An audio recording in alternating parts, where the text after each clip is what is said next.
Hello students, welcome all of you to my online accountancy class of HS first year. In our previous classes, we discussed the meaning of various accounting terms, right? Today, we will discuss about various accounting concepts. Okay, first of all, we have to know the meaning of accounting concept. Okay, the term concept includes some basic assumptions or mental idea about something. Concept বুলি ক'লে আমি আমাৰ মনৰ ধাৰণা কিছুমানক বুজিব লাগিব। কিবা এটা বস্তুৰ প্ৰতি থকা আমাৰ মানসিক চিন্তাকে আমি concept বুলি ক'ব পাৰোঁ। And accounting concept means some basic assumptions or conditions on which accounting is based. গতিকে আমি বুজিলো যে একাউণ্টিং কনচেপ্ট মানে হ'ল কিছুমান ধাৰণা এনে কিছুমান ধাৰণা যাৰ ওপৰত একাউণ্টিঙে নিৰ্ভৰ কৰে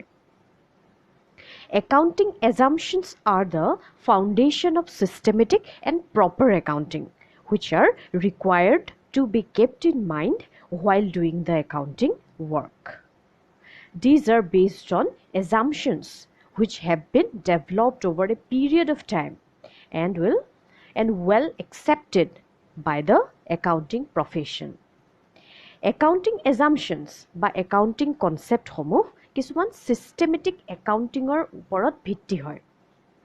আৰু এই কনসেপ্ট সমূহ সময়ৰ লগে লগে ডেভেলপ হৈ আহিছে আৰু একাউন্টিংত ব্যৱহাৰ হৈ আহিছে এই কনসেপ্ট সমূহৰ একাউন্টিংত যথেষ্ট গুৰুত্বতা আছে ঠিক আছে এতিয়া আমি একাউন্টিং কনসেপ্টৰ প্ৰথমটো আমি পঢ়িম হেতু হৈ গল বিজনেস এন্টিটি কনসেপ্ট ঠিক আছে এতিয়া the term entity means existence and business entity means existence of a business unit. According to this concept, the owner of a business is always considered as distinct and separate from the business he owns. Okay, entity শব্দটোৰ অৰ্থটো হৈ গল existence বা presence বা আমি অৱস্থিতি বুলি ক'ব পাৰো এই কনসেপ্টটোৰ মতে ব্যৱসায় এটাৰ মালিকজন আৰু ব্যৱসায়টো সদায় বেলেগ হয় বা সেপাৰেট বুলি সদায় গণ্য কৰা হয় ঠিক আছে বিজনেছটোৰ বেলেগ বুকস থাকিব বিজনেছ ৰিলেটেড ট্ৰানজেকচনছ বিলাক ৰেকৰ্ড কৰিবৰ কাৰণে আৰু এই ট্ৰানজেকচন বিলাক বিজনেছটোৰ ফালৰ পৰা ৰেকৰ্ড কৰিব লাগিব ঠিক আছে business units should have a completely separate set of books and the business transactions are recorded from the point of view of the firm and not from the point of view of the proprietor. When a customer purchases goods, he purchases them from a business firm and not from the owner. This means that a business firm has its separate entity and identity. ঠিক আছে উদাহৰণস্বৰূপে আমি ক'ব পাৰো যে এজন কাস্টমাৰে বস্তু কিনিছে ইয়াৰ মিনিং বা ইয়াৰ অৰ্থটো হ'ল তেওঁ বিজনেছ বা ব্যৱসায়টোৰ পৰাহে তেওঁ বস্তু কিনিছে মালিকজনৰ পৰা নহয় কিন্তু ইয়াৰ অৰ্থটো কি জানানে ইয়াৰ অৰ্থটো হ'ল ব্যৱসায়টোৰ কিছুমান নিজা আইডেন্টিটি বা পৰিচয় থাকে আমি যিজন ওনাৰ আৰু যিটো ব্যৱসায় থাকিব দুইটাকে আমি দুইটাৰে সেপাৰেট আইডেন্টিটি থাকে বুলি বিজনেছ এন্টিটি কনসেপ্টে এজিউম কৰে বা ধাৰণা কৰি লয় ঠিক আছে এজন বা তাতোতকৈ অধিক ব্যক্তি লগলাগি যদি এটা ব্যৱসায় গঠন হয় ব্যৱসায়টোৰ মালিকজনে অল ইন অল বা সকলো তেওঁ কি হয় সৰ্বেসৰ্বা হয় তেওঁ উদ্দেশ্য হয় বিজনেছটোৰ পৰা লাভ অৰ্জন কৰা সেইবাবে তেওঁ বিজনেছটোৰ একাউণ্টছ কি কৰে সেপাৰেটলি বা বেলেগকৈ বনাব লাগে যাতে তেওঁ কিমান লাভ হৈছে বা কিমান প্ৰফিট হৈছে হেয়া ভালকৈ নিৰ্ধাৰণ কৰিব পাৰে সেইবাবে কি কৰা হয় তেওঁ পাৰ্সোনেল ট্ৰানজেকচনছ বিলাক আৰু বিজনেছৰ ট্ৰানজেকচনছ বিলাক তেওঁ একেলগ কৰিবলৈ নকৰে বা একেলগ কৰিলে তেওঁ নহব গতিকে প্ৰফিট ক্যালকুলেট কৰিবলৈ হলে বিজনেছটোৰ ট্ৰানজেকচনৰ ৰেকৰ্ড কৰা কপি আৰু ওনাৰৰ পাৰ্সোনেল ট্ৰানজেকচন ৰেকৰ্ড কৰা কপি সদায় কি হ'ব লাগিব বেলেগ হ'ব লাগিব ঠিক আছে বিজনেছ এন্টিটি কনসেপ্টৰ কাৰণে ওনাৰজনৰ যদি তেওঁ নিজৰ কিবা ঘৰ আছে নিজৰ কিবা গাড়ী আছে তেওঁ ব্যক্তিগত যিকোনো ধৰণৰ ইনকাম আয় বা ব্যয় সকলো বিজনেছটোৰ বুকস অফ একাউণ্টছ বা হিচাপৰ বহিত সেইবিলাক লিখা নহয় তেওঁ ব্যক্তিগত যিবিলাক ট্ৰানজেকচনছ থাকিব আৰু বিজনেছ যিবিলাক ট্ৰানজেকচনছ থাকিব সকলোৰে ৰেকৰ্ডটো কি কৰিব লাগিব সেপাৰেট কৰিব লাগিব বা বেলেগ কৰিব লাগিব okay the use of the word separate is related to the properator of the business a business firm is formed by people called properator who invest money to earn profit so he is the all in all of the business firm right his objective is to earn profit from the business so he must keep accounts of the business separately to enable himself to ascertain the profit okay he must not mix the transaction of household affairs to that of business affairs তেওঁ কি কৰিব নোৱাৰিব তেওঁ ঘৰুৱা বা তেওঁ ব্যক্তিগত যিবিলাক ট্ৰানজেকশ্যন আৰু বিজনেছৰ ট্ৰানজেকশ্যনবিলাক কিন্তু তেওঁ মিক্স আপ কৰিব নোৱাৰিব সকলো ট্ৰানজেকশ্যন কি কৰিব লাগিব বেলেগে বেলেগেহে ৰেকৰ্ড কৰিব লাগিব পাৰ্চনেল ট্ৰানজেকশ্যনো বেলেগকে ৰেকৰ্ড হ'ব আৰু বিজনেছ ট্ৰানজেকশ্যনো বেলেগকে ৰেকৰ্ড হ'ব যিহেতু কি বিজনেছ এণ্টিটি কনচেপ্টে এইটো কথা কৈছে যে বিজনেছটোৰ কি থাকে এটা সেপাৰেট আইডেণ্টিটি এটা থাকে বা এটা সুকীয়া এটা পৰিচয় থাকে ব্যৱসায়টোৰ To calculate the profit of the business, accounts of the business must be kept distinctly without mixing the household or other personal transactions. Every transaction is analyzed from the point of view of the business and not from the point of view of the person who owned them. কি কৰা হয় প্ৰত্যেকটো transaction ব্যৱসায়ত হোৱা প্ৰত্যেকটো ট্ৰানজেকশ্যনে সদায় বিজনেছৰ point of ভিউৰ পৰা বা ব্যৱসায়টোৰ ফালৰ পৰাহে সদায় কি কৰা হয় এনালাইজ কৰা হয় সেই অ'নাৰজন বা মালিকজনৰ ফালৰ পৰা কিন্তু তেওঁৰ পইণ্ট অফ ভিউৰ পৰা কিন্তু এনালাইজ কৰা নহয় this is known as business entity concept business entity কনচেপ্টে এইখিনি কথাই কৈছে যে এটা ব্যৱসায় আৰু ব্যৱসায়টোৰ মালিকজন দুয়োৰে কি থাকে সেপাৰেট আইডেণ্টিটি বা সুকীয়া পৰিচয় থাকে আৰু এই বিজনেছ এণ্টিটি কনচেপ্টটোকে আমি একাউণ্টিং এণ্টিটি কনচেপ্ট বুলিও ক'ব পাৰোঁ ঠিক আছে Because of the concept of separate entity, the properator's residential house, his personal investment in securities, his personal car, personal income, and all expenditure is kept separate from the books of the business entity. আৰু এই মানে business entity কনচেপ্টৰ কাৰণেই কি কৰা হয় যে এজন মালিকৰ যিবিলাক পাৰ্চনেল ট্ৰানজেকশ্যন আৰু বিজনেছ ট্ৰানজেকশ্যন থাকিব সেইবিলাক আমি একেলগ কৰিব নোৱাৰোঁ যে তেওঁৰ যদি কিবা ব্যক্তিগত ঘৰ আছে গাড়ী আছে তেওঁৰ যিখিনি ব্যক্তিগত আয় ব্যয় সকলো বিজনেছটোৰ বুকছ অফ একাউণ্টছৰ বা হিচাপৰ বহীত কিন্তু লিখা নহয় ঠিক আছে the concept of separate entity is applicable to all forms of business organisation that is sole proprietorship, partnership or a company etc. পিছত তোমালোকে বিজনেছ ষ্টাডিটো তোমালোকে পঢ়িবলৈ পাবা যে বিজনেছৰ কিছুমান বেলেগ বেলেগ টাইপ থাকে সোল প্ৰপাৰেটৰশ্বিপ থাকিব পাৰে বা পাৰ্টনাৰশ্বিপ থাকিব পাৰে বা কোম্পানী ফৰ্ম অফ বিজনেছ হ'ব পাৰে গতিকে এই যিটো বিজনেছ এণ্টিটি কনচেপ্ট বা একাউণ্টিং এণ্টিটি কনচেপ্ট এই কনচেপ্টটো কিন্তু সকলো ধৰণৰ ব্যৱসায়ৰ কাৰণে প্ৰযোজ্য হয় it is applicable to all forms of business ঠিক আছে এইটো কথাই কৈছে বিজনেছ এণ্টিটি বা একাউণ্টিং এণ্টিটি কনচেপ্টে ঠিক আছে নেক্সট এতিয়া আমি নেক্সট কনচেপ্টটো পঢ়িম সেইটো হৈ গ'ল মানি মেজাৰমেণ্ট কনচেপ্ট ঠিক আছে এটা মানি মেজাৰমেণ্ট কনচেপ্ট তোমালোকৰ প্ৰিভিয়াছ ক্লাছত মই ইভেণ্টৰ কথা তোমালোকক কৈছোঁ ইভেণ্ট মানে কি হয় মই কৈছোঁ there are two types of event এটা থাকে মানিটাৰী ইভেণ্ট আৰু এটা নন মানিটাৰী ইভেণ্টৰ কথাও মই তোমালোকক কৈছোঁ In a business, a number of events, both monetary and non-monetary events, take place, right? Now, according to money measurement concept, only those events which are capable of being expressed in terms of money are recorded in the books of account. গতিকে আমি একাউণ্টিঙত অকল সেইবিলাক event বা সেইবিলাক অকেজনহে আমি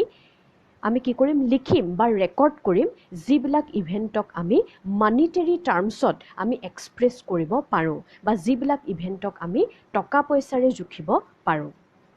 ঠিক আছে the accounting system uses money as its basic unit of measurement accounting ছিষ্টেমে সদায় মানি বা টকা পইচাক কি কৰা হয় মেজাৰমেণ্ট বা জোখাৰ এটা ইউনিট হিচাপে কি কৰে ব্যৱহাৰ কৰে N event whatever may be its importance for the business will not be recorded in the books of the business unless its effect can be measured in terms of money যিকোনো ধৰণৰ event যিমানেই লাগিলে ব্যৱসায়টোৰ কাৰণে important নোহোৱক কিয়, যদি সেই ইভেণ্টটো আমি মানিটাৰী টাৰ্মছত যদি আমি এক্সপ্ৰেছ কৰিব নোৱাৰোঁ, তেতিয়া কিন্তু আমি সেই পাৰ্টিকুলাৰ ট্ৰানজেকশ্যনটো আমি বিজনেছটোৰ বুকছ অফ একাউণ্টছত ৰেকৰ্ড নকৰোঁ। ঠিক আছে?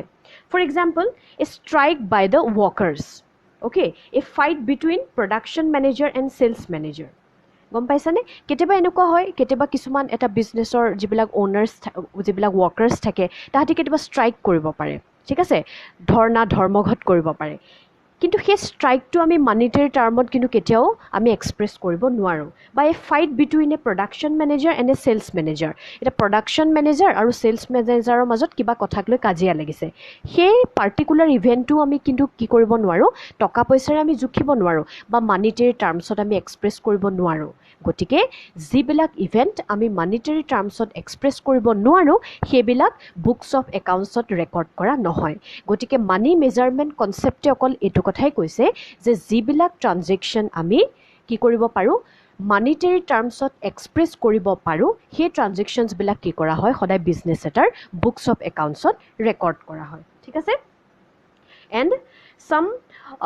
events which cannot be expressed in terms of money, we do not record them in the books of account. এটো হৈ গ'ল money measurement concept. ঠিক আছে? Next is going concern concept. Going concern concept. Now, going concern concept is another important concept on the basis of which transactions are recorded in the books of accounts. Going concern concept to hoi gol an eta khub dorkari eta concept amar accounting. While recording business transaction in the books of accounts, it is assumed that the business will be carried on for a long time to carry out its objectives. Eta going concern concept to an eta khub dorkari concept hoy. এতিয়া going concern কনচেপ্টে আমাক কৈছে যে যেতিয়া ব্যৱসায় এটাৰ ট্ৰানজেকশ্যনছবিলাক books of accounts বা হিচাপৰ বহীত ৰেকৰ্ড কৰা হয়, তেতিয়া এই বুলি এটা ধাৰণা কৰা হয় যে ব্যৱসায়টোৱে এটা দীঘলীয়া সময়ৰ কাৰণে নিজৰ উদ্দেশ্য আগত ৰাখি কি কৰিব, কাম কৰিব। ঠিক আছে? A business entity possesses assets and liabilities, and these assets and liabilities are carried to the next year. Okay? And going concern concept does not imply that the entity is perpetual or immortal. It simply states that in the foreseeable future, the business will not be liquidated or closed down. This concept is not applied for the firm which goes into liquidation or is put to sale. Accounts are carried forward to the following year on the presumption that business will be carried out in the years to come. This is known as going concern concept. ঠিক আছে? এটা going concern concept আমাক কৈছে যে এটা বিজনেছৰ assets আৰু লাইবিলিটিজ থাকে আৰু এই এছেটছ আৰু লাইবিলিটিজবোৰ এটা বছৰৰ পৰা পিছৰ বছৰলৈকে কেলকুলেট কৰি থকা হয়। সেই বুলি গোয়িং কনচাৰ্ণ কনচেপ্টে এইটো কোৱা নাই যে বিজনেছ এটাক ইমৰ্টেল বা অমৰ বুলি কোৱা নাই, মানে এইটো কথা কোৱা নাই যে কোনোদিনেই বিজনেছটো আৰু বন্ধ নহ'ব, তেনেকৈ কিন্তু নাই কোৱা। কিন্তু গোয়িং কনচাৰ্ণ কনচেপ্টটোৱে চিম্পলি এইটোৱেই কৈছে যে ইন নিয়েৰ ফিউচাৰ বা কম সময়ৰ ভিতৰতে ব্যৱসায়টো বা বিজনেছটো কিন্তু বন্ধ হৈ নাযায়। ঠিক আছে? যিবোৰ বিজনেছ অলৰেডি বন্ধ হৈছে বা চেল হৈছে, সেই বিজনেছবোৰৰ ক্ষেত্ৰত এই কনচেপ্টটো ব্যৱহাৰ নহয়। এই কনচেপ্টটো এইটো এজাম্পশ্যনৰ ওপৰত ভিত্তি কৰে যে বিজনেছ এটাই আহিব লগা সময়ত নিজৰ কাম কাজবিলাক চলাই যাব। গতিকে ইয়াকে কোৱা হৈছে going concern concept. Going concern কনচেপ্টে কৈছে যে ইন নিয়েৰ ফিউচাৰ বা আহিব লগা সময়ত যিখিনি ভৱিষ্যতৰ সময় আছে, সেই সময়খিনিত কি হৈ নাযায়, বিজনেছটো বন্ধ হৈ নাযায়। আৰু এইটো এজাম্পশ্যনৰ ওপৰত ভিত্তি কৰিছে যে বিজনেছ এটা আহিব লগা সময়খিনিত নিজৰ কাম কাজ চলাই নিব। আৰু বিজনেছ এটা কেতিয়াও অতি কম সময়ৰ কাৰণে কি নহয়, মানে কম সময়ৰ কাম কৰিবৰ কাৰণে কেতিয়াও এষ্টাব্লিছ কৰা নহয়। গতিকে গোয়িং কনচাৰ্ণ কনচেপ্টে আমাক সেই বুলি কৈছে। নেক্সট আমি আৰু এটা কনচেপ্টৰ বিষয়ে পঢ়িম, সেইটো হৈ গ'ল ফুল ডিছক্ল'জাৰ কনচেপ্ট। ঠিক আছে? Full disclosure means there should be full, fair and adequate disclosure of accounting information. Okay,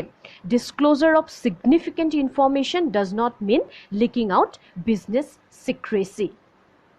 Full refers to complete and detailed presentation of information. Fair indicates an equitable treatment of users, and adequate means sufficient set of information to be disclosed. ঠিক আছে এতিয়া ফুল মানে হ'ল complete বা সম্পূৰ্ণ আৰু ডিসক্লোজাৰ মানে হ'ল ফাদিল কৰা বা দেখুৱাই দিয়া এই কনসেপ্টটোৱে আমাক কৈছে যে যিবিলাক বিজনেছৰ ফেক্টস এণ্ড ইনফৰমেশ্যন আছে বিজনেছ এটাৰ কিছুমান ইনফৰমেশ্যন থাকে বিজনেছ ইনফৰমেশ্যন সেইবিলাক কি কৰিব লাগে বিজনেছবিলাকে ডিসক্লোজ কৰিব লাগে বা ফাদিল কৰিব লাগে ফুল ডিসক্লোজাৰ মানে হ'ল একাউণ্টিং ইনফৰমেশ্যনৰ সম্পূৰ্ণ আৰু নিকা ছবি সকলোৰে আগতে দাঙি ধৰা এডিকুৱেট মানে হ'ল সকলো একাউণ্টিং ইনফৰমেশ্যন ডিসক্লোজ কৰা আৰু ইয়াত ব্যৱহাৰ হোৱা ফেয়াৰ মানে হ'ল একাউণ্টিং ইনফৰমেশ্যনৰ ইউজাৰ্ছ আমি অলৰেডি একাউণ্টিং ইনফৰমেশ্যনৰ ইউজাৰৰ বিষয়ে পঢ়িছোঁ তোমালোকক ছাৰেও পঢ়াইছে ইণ্টাৰনেল ইউজাৰ আৰু এক্সটাৰ্নেল ইউজাৰ কথা আভ্যন্তৰীণ আৰু বাহ্যিক যিসকল ইউজাৰ্ছ আছে বা যিবোৰ ব্যৱহাৰ কৰা ব্যক্তি আছে তেওঁলোকক কি কৰিব লাগিব ইকুৱেল বা সমান ব্যৱহাৰ কৰিব লাগিব আৰু ফুল ডিসক্লোজাৰ মানে হ'ল সম্পূৰ্ণ বা পুংখানুপুংখভাৱে একাউণ্টিং ইনফৰমেশ্যনবিলাক সকলোৰে আগতে দাঙি ধৰা সেইবুলিয়ে ডিসক্লোজাৰ of significant information or material facts does not mean that leaking out of business secrecy because business এটা ব্যৱহাৰ ভিতৰত বেলেগ বেলেগ ধৰণৰ কিছুমান সিক্ৰেট থাকে যিবিলাক বিজনেছ সিক্ৰেসি সকলোৰে আগতে ৰিভিল কৰিব নোৱাৰি মানে এই কনসেপ্টটো আমাক এটো কৈছে যে অকল একাউণ্টিং ইনফৰমেশ্যনছ বিলাকহে কি কৰিব লাগে ৰিভিল কৰিব লাগে বিজনেছত থকা সিক্ৰেসি নহয় যেতিয়া বিজনেছটোৱে সকলো একাউণ্টিং ইনফৰমেশ্যন ফুল ফেয়াৰ আৰু এডিকুৱেট মেনাৰত ডিসক্লোজ কৰিব তেতিয়াহে সকলো একাউণ্টিং ইনফৰমেশ্যনৰ ইউজাৰ্ছবিলাকৰ বুজাত সহায় হ'ব যিবিলাক ইণ্টাৰনেল আৰু এক্সটাৰ্নেল ইউজাৰ আছে গতিকে ফুল ডিসক্লোজাৰ কনসেপ্টে আমাক এটো কথা কৈছে যে বিজনেছ এটাৰ যিমানবিলাক একাউণ্টিং ইনফৰমেশ্যনছ থাকিব সেই ইনফৰমেশ্যনবিলাক কি কৰিব লাগিব ফুল ফেয়াৰ আৰু এডিকুৱেট মেনাৰত কি কৰিব লাগিব ডিসক্লোজ কৰিব লাগিব বা সকলোৰে আগতে ফাদিল কৰিব লাগিব ৰিভিল কৰিব লাগিব ঠিক আছে হেতু কথা কৈছে আমাক ফুল ডিসক্লোজাৰ কনসেপ্টে নাও the next is matching concept okay matching concept matching here means relating the revenue earned with the expenses incurred to earn that revenue the matching concept implies that all revenue earned and all expenses incurred during a period should be taken into account while ascertaining profit or loss for that period. If revenue is more than expenses, it is called profit, and if expenses are more than revenue, then it is called loss.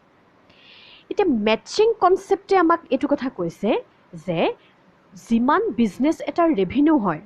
সেই revenue মানে কি already আমি পঢ়িছোঁ income in regular nature সেই revenue আৰ্ন কৰিবলৈ যিমান এক্সপেন্সেছ হ'ব সেই দুয়োটা ৰেভিনিউ আৰু এক্সপেন্সেছ আমি কি কৰিব লাগিব কনচিডাৰ কৰিব লাগিব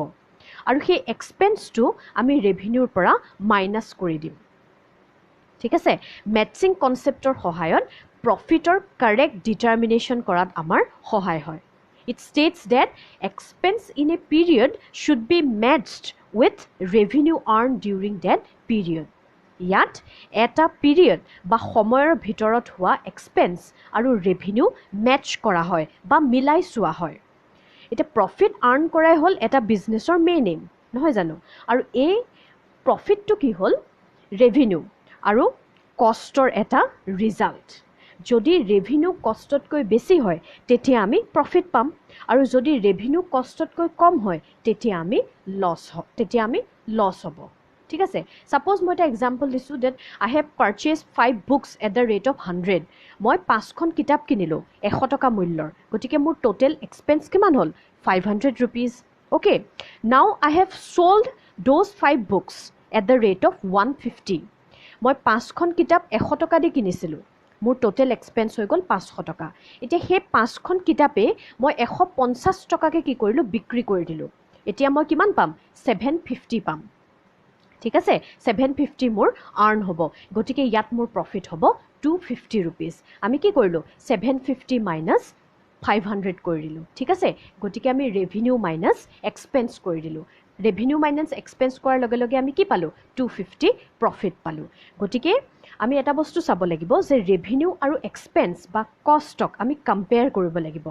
যদি ৰেভিনিউ কষ্টতকৈ বা এক্সপেন্সতকৈ বেছি হয় তেতিয়া আমি প্ৰফিট পাম আৰু যদি ৰেভিনিউ কষ্টতকৈ কম হয় তেতিয়া আমি কি পাম লছ পাম ঠিক আছে গতিকে আৰু এটা মই তোমালোকক এক্সাম্পল দিছোঁ suppose total sales of a business okay say suppose rupees 1 lakh ধৰি লৈছোঁ এটা বিজনেছৰ যিকোনো এটা বছৰত তেওঁলোকৰ টোটেল চেল হৈ গ'ল 1 lakh rupees here revenue of the firm is 1 lakh isn't it but in accounting it is not considered as profit এতিয়া এটা ব্যৱসায়ৰ যিকোনো এটা বছৰত তাৰ চেল টোটেল চেল হৈ গ'ল 1 লাখ টকা আৰু কি হ'ব আমি একাউণ্টিঙত এইটোকে কিন্তু প্ৰফিট বুলি নকওঁ because profit is ascertained after considering the expenses incurred to earn that revenue. Assuming cost of goods sold and other expenses to be 60,000, then the profit of the business will be 40,000. Here, total expenses is 60,000, which is matched with the revenue, that is 1 lakh, to get a profit of 40,000. এতিয়া মই এটা এক্সাম্পলত তোমালোকক কৈছোঁ ধৰি লৈছোঁ এটা ব্যৱসায়ৰ যিকোনো এটা বছৰত 1 লাখ টকাৰ চেল হ'ল গতিকে 1 লাখ টকাটো কি হ'ব ৰেভিনিউ হ'ব